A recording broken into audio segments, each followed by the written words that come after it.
ദേവലോകം എന്ന ചാനലിലെ മറ്റൊരു ഭക്തി നിർഭരമായ വീഡിയോയിലേക്ക് എല്ലാ പ്രേക്ഷകർക്കും സ്വാഗതം. ഇന്നത്തെ വീഡിയോ ഒരു ശിവക്ഷേത്രമാണ് ഉൾപ്പെടുത്തിയിരിക്കുന്നത്. ഒരുപാട് പ്രത്യേകതകളുള്ള ഈ ശിവക്ഷേത്രം സ്ഥിതി ചെയ്യുന്നത് തിരുവനന്തപുരം ജില്ലയിൽ അറബിക്കടലിൻ്റെ തീരത്താണ്. ഇത് അറിയപ്പെടുന്നത് ആഴിമല ശിവക്ഷേത്രം എന്നാണ്. ഇതിൻ്റെ യഥാർത്ഥ ലൊക്കേഷൻ തിരുവനന്തപുരം ജില്ലയിൽ വിഴിഞ്ഞത്തിനടുത്ത് പുളിങ്കുടി എന്ന സ്ഥലത്താണ് ഇത് സ്ഥിതി ചെയ്യുന്നത്. ഇവിടുത്തെ പ്രധാന പ്രതിഷ്ഠ ശിവഭഗവാൻ തന്നെയാണ്. ഞാൻ ഈ ക്ഷേത്രം സന്ദർശിച്ചത് വൈകുന്നേര സമയത്താണ്. സന്ധ്യാദീപാരാധനയുടെ സമയമാണ്. എല്ലാവരും ശിവഭഗവാനെ കണ്ടു തൊഴുത് സായുജ്യമടയേണ്ടതാണ്. ഈ ക്ഷേത്രത്തിലെ പ്രധാന പ്രതിഷ്ഠ ശിവനാണെന്ന് മനസ്സിലായല്ലോ. മറ്റ് പ്രതിഷ്ഠകൾ ഏതൊക്കെയെന്ന് പറഞ്ഞാൽ ഗണപതിയും പാർവതിയുമൊക്കെയാണ് കീഴ്മൂർത്തികളായിട്ട് വരുന്നത്. യോഗേശ്വരൻ്റെ ഒരു ചെറിയ ശ്രീകോവിലുമുണ്ട്. അതുകൂടാതെ ക്ഷേത്രത്തിന് പുറത്തായിട്ട് നാഗർ പ്രതിഷ്ഠയും നാഗയക്ഷിയമ്മയുടെ പ്രതിഷ്ഠയുമുണ്ട്. അത് ക്ഷേത്രത്തിന് പുറത്തായിട്ടാണ് വരുന്നത്. ഈ ശിവക്ഷേത്രത്തിലെ സുപ്രധാന പ്രത്യേകത എന്തെന്നാൽ കേരളത്തിലെ തന്നെ ഏറ്റവും ഉയരം കൂടിയ ശിവഭഗവാന്റെ ശില്പം, അതും കടലിൻ്റെ തീരത്ത് ഉള്ളത് ഈ ക്ഷേത്രത്തിൽ മാത്രമാണ്. അതിൻ്റെ ഉയരം ഏകദേശം 58 അടിയോളം വരും. 18 മീറ്റർ എന്നാണ് കണക്ക്. ഇത് വേറെ ഒരു ശിവക്ഷേത്രത്തിൽ നമുക്ക് കാണുവാൻ സാധിക്കുകയില്ല. ഈ ശില്പത്തിൻ്റെ പേര് ഗംഗാധരേശ്വര ശില്പം എന്നാണ്.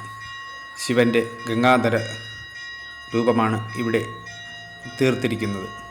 വളരെ മെഴിവാർന്നതും വളരെ ഉയരം കൂടിയതുമായ ഈ ശില്പം കാണുവാനായിട്ട് കേരളത്തിനും പുറത്തുമായിട്ടുള്ള ഒരുപാട് ഭക്തർ, ശബരിമല സീസൺ ആയതിനാൽ മറ്റ് സംസ്ഥാനങ്ങളിൽ നിന്നുള്ള ഭക്തർ വരെ എത്തിച്ചേരുകയും അവിടെ നിന്ന് ഫോട്ടോയും വീഡിയോയുമൊക്കെ എടുത്ത ശേഷമാണ് അവർ തിരികെ പോകുന്നത്. ക്ഷേത്രത്തിന് പുറത്തായിട്ട് ഒരു അരയാൽ വൃക്ഷവും ഉണ്ട്. ഇത് ഒരുപാട് പക്ഷികൾക്ക് സങ്കേതം തന്നെയാണ്. ഇതാണ് ക്ഷേത്രത്തിനുള്ളിലേക്ക് വരുവാനുള്ള വഴി. ഒരുപാട് വണ്ടികൾ ക്ഷേത്രത്തിനുള്ളിൽ പ്രവേശിക്കുന്നതിനായിട്ട് ലൈനിൽ വെയിറ്റ് ചെയ്യുകയാണ്. 20 രൂപയാണ് ഇവിടെ 4 വീലർ പാർക്കിങ്ങിനുള്ള ചാർജ്. ക്ഷേത്രത്തിന് പുറത്തായിട്ട് അന്നദാന മണ്ഡപവും വെജിറ്റേറിയൻ ഹോട്ടലുകളെല്ലാം ഭക്തർക്കായിട്ട് ഒരുക്കിയിട്ടുണ്ട്. ഈ വഴിയിലൂടെയാണ് സമുദ്രത്തിലേക്ക് പ്രവേശിക്കാനുള്ളത്. ആ പോകുന്ന വഴിയിലാണ് നാഗരാജാവിൻ്റെയും നാഗയക്ഷിയമ്മയുടെയും ആൽത്തറ ഉള്ളത്. ഇവിടെയും നമുക്ക് ദർശനം നടത്താവുന്നതാണ്. നാഗരാജാവിൻ്റെയും നാഗയക്ഷിയമ്മയുടെയും കടാക്ഷം ലഭിക്കുന്നതിനും നാഗദോഷം മാറുന്നതിനായിട്ട് നാഗർ സന്നിധിയിൽ 100 പാലം നടത്തുന്നത് വളരെ നല്ലതാണ്. അതുപോലെ തന്നെ വിവാഹത്തിന് ശേഷം ഒരുപാട് നാൾക്ക് ശേഷം സന്താന ഭാഗ്യമുണ്ട് ഇല്ല എന്നുണ്ടെങ്കിൽ അവിടെ തൊട്ടിൽ സമർപ്പണം, അവിടെ വീഡിയോയിൽ കണ്ടതുപോലെ തൊട്ടിലുകൾ റെഡിമെയ്ഡ് വാങ്ങാൻ ലഭിക്കും. അത് വാങ്ങി ഭഗവാന് സമർപ്പിക്കുന്നതും നമുക്ക് സന്താന സൗഭാഗ്യം ലഭിക്കുന്നതിന് വളരെ നല്ലതാണ്. ഇനി നമുക്ക് ഗംഗാധരേശ്വരൻ്റെ അടുത്തേക്ക് ചെല്ലാം. കേരളത്തിലെ ഏറ്റവും വലിയ ശിവൻ്റെ പൂർണ്ണകായ പ്രതിമ എന്നതാണ് ഈ ശില്പത്തിൻ്റെ പ്രത്യേകത. ഇതിൻ്റെ മറ്റൊരു പ്രത്യേകത എന്ന് പറയുന്നത് സമുദ്രത്തിൻ്റെ, അതായത് അറബിക്കടലിനോട് തീരത്ത് സ്ഥിതി ചെയ്യുന്നു എന്നുള്ളതാണ്. ഭഗവാന്റെ അനുഗ്രഹം എപ്പോഴും സമുദ്രത്തിൻ്റെ തീരത്തുള്ള എല്ലാവർക്കും ഉണ്ടാകുമെന്നതാണ് അതിലുള്ള ഒരു വിശ്വാസവും അതിനുപരി ആകർഷണീയതയോടു കൂടിയ ശില്പവും. ഈ ക്ഷേത്രത്തിൻ്റെ ശില്പചാരുത തമിഴ്നാടിൻ്റെ വാസ്തുവിദ്യയോട് സാമ്യമുള്ള രീതിയിലാണ് പണി കഴിപ്പിച്ചിരിക്കുന്നത്. ക്ഷേത്രത്തിന് പുറത്തായിട്ട് ഭക്തർ അവരവരുടെ വാഹനങ്ങൾക്കായിട്ട് വെയിറ്റ് ചെയ്ത് നിൽക്കുകയാണ് തിരിച്ചു പോകുന്നതിനായിട്ട്. ക്ഷേത്രത്തിലെ അർച്ചനാ കൗണ്ടറും അവിടുത്തെ വഴിപാട് വിവരങ്ങളുമാണ് നിങ്ങളീ കാണുന്നത്. അവിടുത്തെ പൂജാ വിവരങ്ങളും അവിടുത്തെ ക്ഷേത്ര സമയവും നമുക്ക് കാണുവാൻ സാധിക്കും. അതുകൂടാതെ അവിടുത്തെ ഒരു നന്ദീശ്വരൻ്റെ വിഗ്രഹവും നമുക്ക് കാണുവാൻ സാധിക്കും. ഉത്സവ സമയത്ത് പുറത്തേക്ക് എഴുന്നള്ളിക്കാനും പ്രദോഷ സമയങ്ങളിലൊക്കെ എഴുന്നള്ളിക്കാനാണ് നന്ദീശ്വര വിഗ്രഹം ഉപയോഗപ്പെടുത്തുന്നത്. ഇത് ഗംഗാധരേശ്വര ശില്പത്തിനടുത്ത് നിന്നുള്ള സമുദ്രത്തിൻ്റെ കാഴ്ചയാണ്. വൈകുന്നേരങ്ങളിൽ ഉദയാസ്തമയത്തോടു കൂടിയാണ് ഇവിടെ കാഴ്ചക്കാർ ഏറെ എത്താറുള്ളത്. ക്ഷേത്രവും ക്ഷേത്ര പരിസരവും ഭക്തജനങ്ങളാലും വിനോദസഞ്ചാരികളാലും നിറയുന്നു. ഈ ശിവൻ്റെ പൂർണ്ണകായ പ്രതിമ അടുത്ത് നിന്ന് ഫോട്ടോ എടുക്കുന്നതിനായിട്ട് ഒരുപാട് ഭക്തന്മാർ എത്താറുണ്ട്. ക്ഷേത്രവും ക്ഷേത്ര പരിസരവും ഭക്തജനങ്ങളാൽ നിറഞ്ഞിരിക്കുകയാണ്.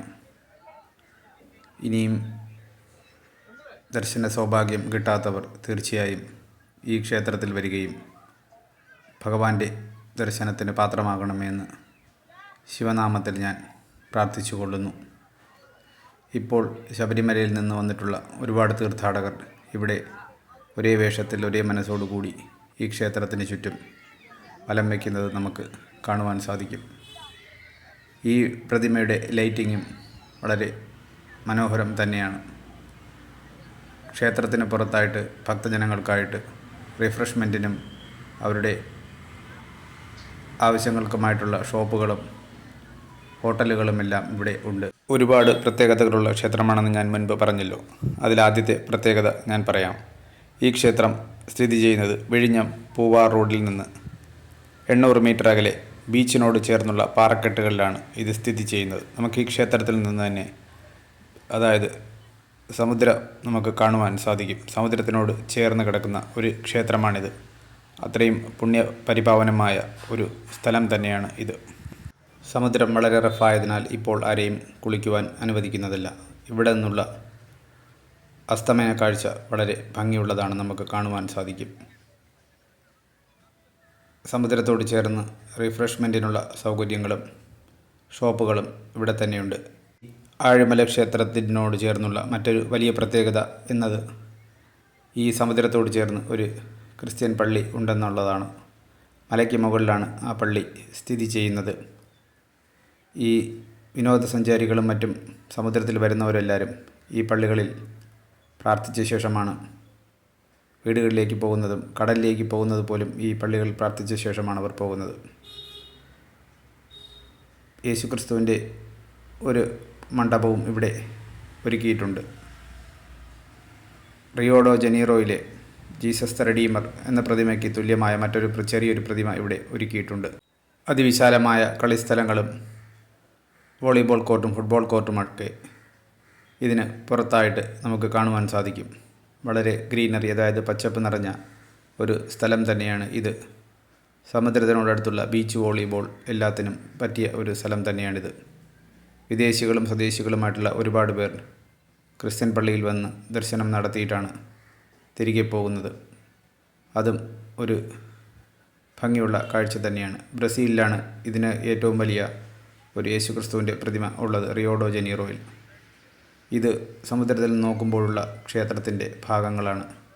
ഇവിടെയെല്ലാം ചിലപ്പോൾ വേലിയേറ്റ സമയത്ത് സമുദ്രജലം കടന്നു വരുവാനുള്ള സാധ്യത ഉള്ളതിനാൽ വളരെ ഉയരത്തിൽ മതിലുകൾ കെട്ടി അത് കടൽ ഭിത്തി നിർമ്മിച്ചിട്ടുണ്ട്. എല്ലാ വിനോദസഞ്ചാരികളും അസ്തമയം കാണുന്നതിന് വേണ്ടി സമുദ്രത്തിൽ തന്നെ സമയം ചെലവഴിച്ചുകൊണ്ടിരിക്കുകയാണ്. കൂടുതലും കേരളത്തിന് വെളിയിൽ നിന്നുള്ളത്, അതായത് നോർത്ത് ഇന്ത്യ, കർണാടക, ആന്ധ്രാപ്രദേശ് തുടങ്ങിയ ഭക്തരാണ് ഈ ക്ഷേത്രത്തിൽ വരുന്നതും അതുമായിട്ട് ബന്ധപ്പെട്ട് ഈ സമുദ്ര തീരങ്ങളിൽ വരുന്നതും. സായാഹ്ന സമയങ്ങളിൽ സമയം ചിലവഴിക്കുന്നതിനും ക്ഷേത്ര ദർശനത്തിനുമായിട്ട് മറ്റൊരിടം നമ്മുടെ തിരുവനന്തപുരം ജില്ലയിൽ, അതായത് തിരുവനന്തപുരം നഗരത്തിനുള്ളിൽ വേറെ ഒന്നില്ല എന്നത് ഈ വീഡിയോയിലൂടെ നമുക്ക് മനസ്സിലാക്കാൻ സാധിക്കും. അതുകൂടാതെ ഇവിടെ ഹോഴ്സ് റൈഡിങ്ങും ഉണ്ട്. കുട്ടികൾ എല്ലാവരെയും കൊണ്ടുവരികയാണെന്നുണ്ടെങ്കിൽ നമുക്ക് ഹോഴ്സ് റൈഡിങ്ങിനുള്ള സൗകര്യവും ഇവിടെ ഒരുക്കിയിട്ടുണ്ട്. നമുക്ക് സമയം ചിലവഴിക്കുന്നതിനായിട്ടുള്ള ഒരുപാട് ഉപാധികൾ ഇവിടെയുണ്ട്. ഇത് ക്ഷേത്രത്തിൽ നിന്ന് നോക്കുമ്പോഴുള്ള സമുദ്രത്തിൻ്റെ കാഴ്ചയാണ്. വളരെ തെളിഞ്ഞതും നീലക്കടലുമാണ് ഈ അറബിക്കടലിൻ്റെ കാഴ്ച. വിനോദസഞ്ചാരികളാണ് ഇപ്പോൾ കൂടുതലായും ഇവിടെ എത്തുന്നത്. ക്ഷേത്രത്തിൽ നിന്നും കിഴക്കേക്കോട്ടയിലേക്ക് എപ്പോഴും ബസ് സർവീസ് ഉണ്ടായിരിക്കുന്നതാണ്. വീഡിയോ ലൈക്ക് ചെയ്യുക, ഷെയർ ചെയ്യുക. ദേവലോകം എന്ന ചാനൽ സബ്സ്ക്രൈബ് ചെയ്യുക.